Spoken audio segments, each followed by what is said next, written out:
You haven't changed. So you consider yourself a liberal, right? I consider myself an old school liberal. You have to make that distinction now. There is no doubt. There's no misinformation. There's some disinformation from the left, but comparing it to what Donald Trump spews out every day, every week, comparing it to what Elon Musk is spewing out, unfortunately, on X, you sound like Brett Stevens now, with all due respect. It's a joke. That's a real time. And you sound like him, who looks like Rachel Maddow. You understand what I'm saying? I've never argued with that. I've never argued of the false equivalency. I just said there is misinformation from both sides. So I lived through COVID. Don't tell me there wasn't misinformation. But there's a difference between... I lived through stupid policies based on bad information and stifled information. That's what Zuckerberg said. He said they were forcing us not to put out... When truth becomes dangerous, even comedians turn into executioners. Bill Maher isn't just a late-night satirist anymore. He's become the last man standing willing to roast his own side when the lies get too heavy. And when he locked horns with MSNBC host Joe Scarborough, it wasn't a debate. It was a demolition. Scarborough tried to paint Donald Trump as a dictator in waiting, spinning a nightmare scenario of arrests, executions, and totalitarian fantasies. It was the kind of rant that MSNBC thrives on, fear packaged as truth. But Maher wasn't buying it. What unfolded that night wasn't just a clash of political opinions, it was a brutal reminder that when you build your empire on distortion, eventually someone calls your bluff. And Maher didn't just call it, he torched it. Tell me about this, because then when you're an independent now. Yeah. So what does that say? That, to me, it says that you think the Republican Party is unsavable. Unsavable. Oh, no doubt about it. Because otherwise you would want to stay on, right, and reform it, but you think it can't be saved. It cannot be saved. When fear eats logic alive, delusion becomes prime-time entertainment. Joe Scarborough went on a tirade that sounded less like political analysis and more like a late-night horror script. He claimed Trump was plotting to weaponize the military, arrest his political enemies, and even execute generals who weren't loyal. The language was extreme, the imagery disturbing, and the fear intentional. But here's the problem. When you exaggerate reality to score political points, you end up looking detached from it.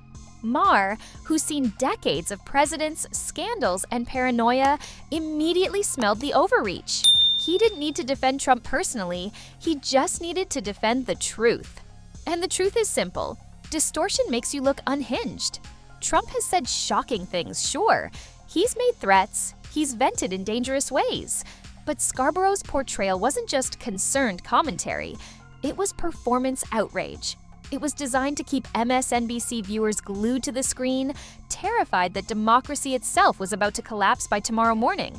Maher cut through it instantly, and when reality collides with hysteria, the fearmongers collapse under their own words.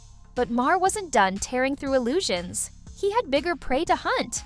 Donald Trump said that he was going to use the military and the National Guard to arrest his political opponents. He was asked if he would back off of that. He said no. And he said no. Yep. In fact, he doubled down. He talked about Nancy Pelosi being evil, her husband being evil, Schiff being evil, talking about arresting them. He said he was going to execute the chairman of the Joint Chiefs of Staff because he was disloyal to him. He told another chief of staff who was a general, I wish my generals were like Hitler's general. The left screams about lies, but their hands drip with the same ink. Maher dropped a truth bomb that made Scarborough visibly uncomfortable. Misinformation isn't exclusive to the right. Both sides manipulate, both sides twist, and the left is just as guilty as the people they demonize. Maher reminded everyone of the greatest hits of liberal misinformation. Remember the Russian collusion hoax? The Hunter Biden laptop conspiracy that magically became real after the election? Or the infamous Fine People hoax, where Trump's words were ripped out of context to fuel outrage? Each of these stories was pushed relentlessly by outlets like MSNBC, not as cautious reporting, but as gospel truth. And here's where it gets darker. When Trump speaks, every single word is dissected like it's a national emergency. But when the left lies, silence, excuses, quick dismissals of misunderstandings. This selective outrage isn't incompetence, it's strategy. A strategy built to keep one side looking pure while painting the other as an irredeemable monster. Maher's point landed hard. If misinformation is a crime, then Scarborough's network is guilty of it too. The hypocrisy is suffocating. And if you thought the double standards ended there, Maher was just warming up. You have to, on the one hand, understand you benefited from racism if you're white. There's no doubt about it.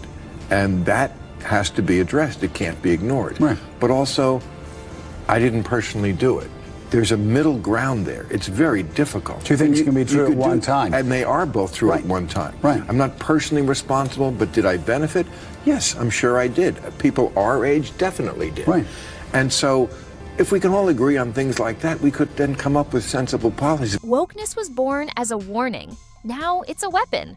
Maher turned the conversation toward one of his favorite and most controversial topics: wokeness.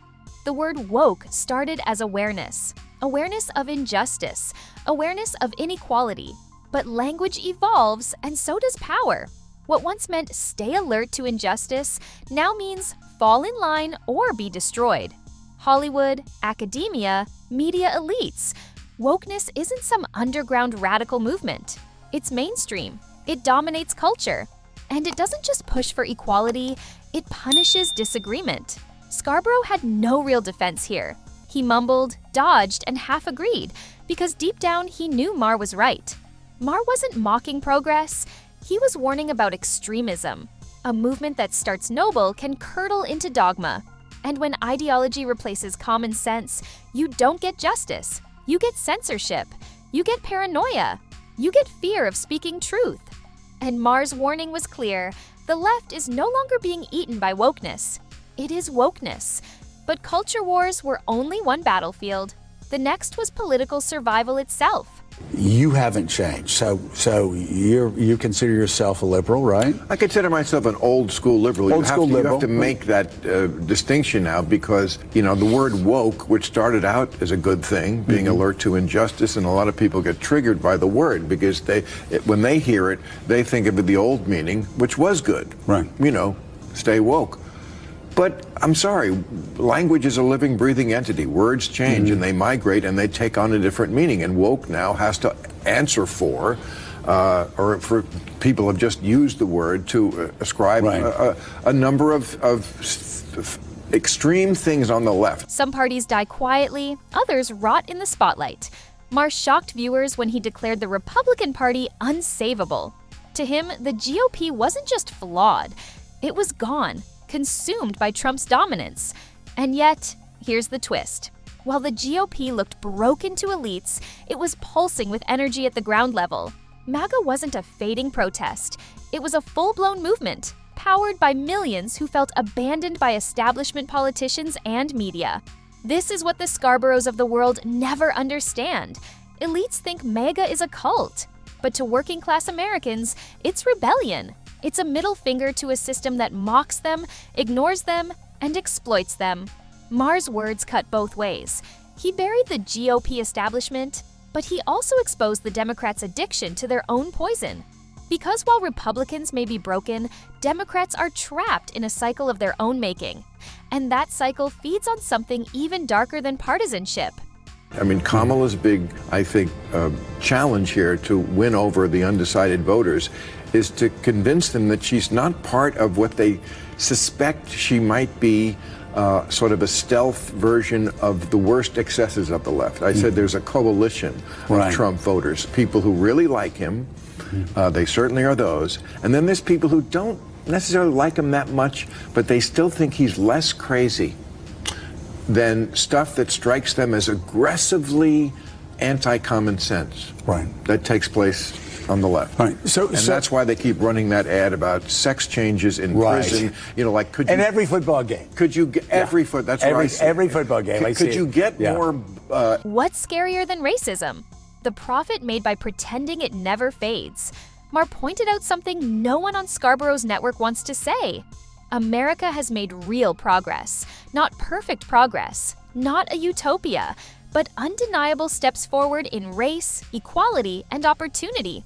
The left, however, refuses to acknowledge it. Because outrage is profitable. Entire careers are built on selling the story that nothing has changed.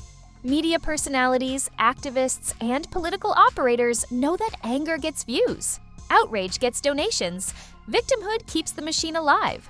Whoopi Goldberg, Don Lemon, Sunny Hostin, the list goes on. They thrive in environments where every issue is framed as proof of systemic rot, never improvement. If progress is admitted, their influence crumbles. Their audience might start thinking for themselves. Maher's truth was simple, but brutal. If your power depends on denying reality, then you're not fighting for justice. You're fighting to keep the outrage business alive. And when outrage becomes business, truth never stands a chance. But sometimes on the left, they don't want to acknowledge progress because it interferes with virtue signaling. Right. To say, we've come a long way, which we have. It's okay to say that. It's okay to say it, but somehow you're a better person if you say, but there's work to be done. Of course there's work to be done. There's always work to be done. We're humans. We're on Earth. There's always going to be work to be done. But let's be realistic about where we are. When lies collapse, only brutal reality remains.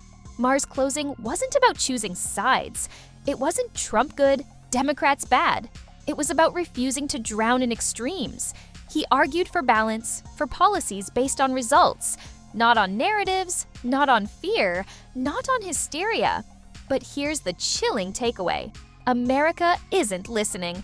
Trump remains a political juggernaut, stronger than ever despite years of media attacks. The Democrats are entangled in wokeness, unable or unwilling to break free. And in the middle, ordinary Americans are being suffocated by misinformation, outrage, and manipulation from both sides. The clash between Maher and Scarborough wasn't just another late-night spat. It was a warning shot, a glimpse into a storm that's only growing. A storm where narratives matter more than truth, and where the loudest liars often win. So, ask yourself, if comedians are the last ones willing to say what's real, what does that say about the state of politics, about media, about us? Because one thing is certain, if you think the storm has passed, you're dead wrong. The reckoning hasn't even begun.